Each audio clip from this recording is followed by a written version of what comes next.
সিন্দুক খুললেই পাওয়া যাচ্ছে টাকার বান্ডিল।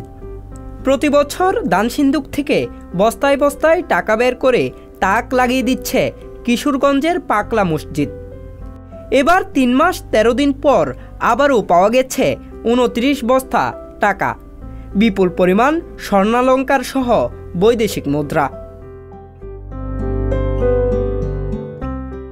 ইতিমধ্যে ১১টি দান সিন্দুক খুলে টাকাগুলো একসঙ্গে জড়ো করে গণনার কাজ শুরু করা হয়েছে।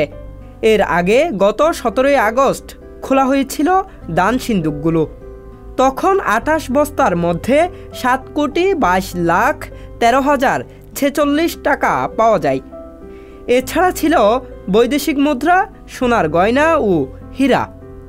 তবে এবার আরও বেশি টাকা পাওয়া যাবে বলে ধারণা করছে কর্তৃপক্ষ।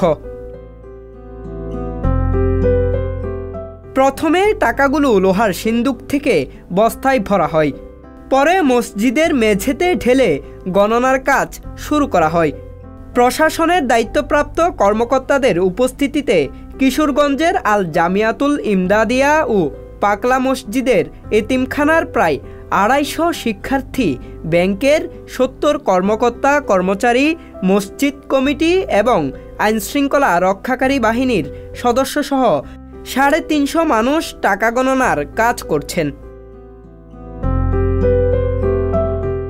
কিশোরগঞ্জ জেলা শহরের নরসুন্দা নদীর তীরের ঐতিহাসিক মসজিদটির লোহার দান সিন্দুকগুলো প্রতি ৩ থেকে ৪ মাস পরপর খোলা হয়। আগে ৯টি সিন্দুক থাকলেও এখন আরও ২টি সিন্দুক বাড়ানো হয়েছে।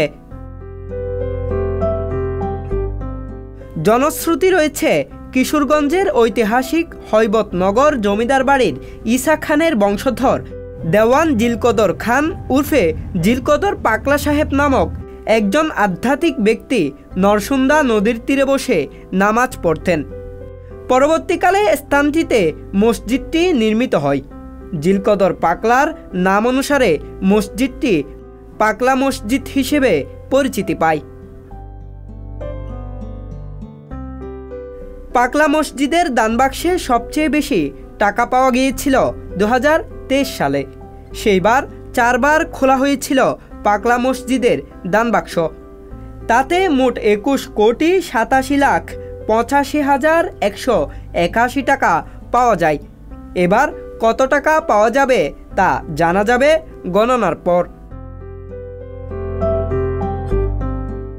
জাহেদুল ইসলাম আরিফ, সংবাদ প্রকাশ, ঢাকা। সংবাদ, ফিচার ও অনুষ্ঠানের জন্য ভিজিট করুন সংবাদ প্রকাশের ওয়েবসাইট এবং যুক্ত থাকুন ফেসবুক পেজ ও ইউটিউব চ্যানেলের সঙ্গে।